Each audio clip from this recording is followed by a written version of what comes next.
Dumidiskarte ang ilang negosyante dahil sa pagtaas ng presyo ng bigas sa ilang pamilihan sa Quezon City. Price check tayo, may unang balita live si James Agustin. James, magkano ang itinaas? Maris, good morning. 2 piso ang itinaas sa presyo ng kada kilo ng local rice dito sa Mega Q-Mart sa Quezon City kumpara noong nakaraang linggo. Ang ibang pangunahing bilhin at produkto naman po gaya ng mga dilatang sardinas at instant noodles ay hindi naman daw po magtataas ang presyo, sabi ng DTI. 48 pesos per kilo ang pinakamurang local rice na mabibili sa tindahang ito sa Mega Q-Mart sa Quezon City. Ang well milled rice naman, naglalaro ang presyo mula 50 pesos hanggang 56 pesos per kilo. Tumaas yan ng 2 piso kada kilo kumpara noong nakaraang linggo. Hindi naman gumalaw ang presyo ng imported rice sa 55 pesos per kilo ayon sa ilang nagtitinda. Sabi po nila sa mataas daw po ang kuha ng palay, presyo ng palay. Sa supplier po mataas din. Kada linggo tumataas ang presyo sa local rice. Dahil tumaas ang presyo, dumidiskarte na lang daw si Ray na nagatrabaho sa isang kantin sa Cubao.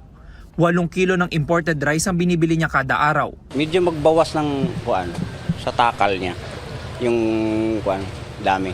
Pagkano ho ba per 15 pesos kasi per cup. Ngayon magbawas ng konti para medyo kumita naman ng konti. Marami namang pangunahing produkto at bilihin ang hindi magtataas ang presyo ayon sa Department of Trade and Industry.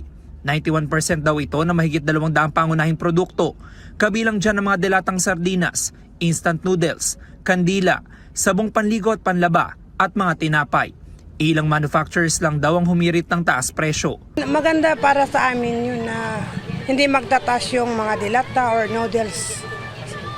Kasi parang kahit papaano kikita rin kami. Paborito hindi lang sa maliliit na negosyante maging sa mga mamimili. Gaya ni Cherry Ann na pinagkakasya ang kanyang sahod sa pangangailangan ng kanyang pamilya. Mababa lang po yung sahod eh.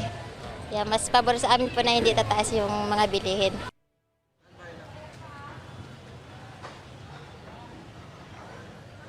Samantala Maris, sinisiguro naman ng DTI na mahigpit nila na minomonitor yung presyo ng mga pangunahing bilihin sa mga pamilihan. Yan ang unang balita mula po rito sa Quezon City. Ako po si James Agustin para sa GMA Integrated News. Gusto mo bang mauna sa mga balita? Mag-subscribe na sa GMA Integrated News sa YouTube at tumutok sa unang balita.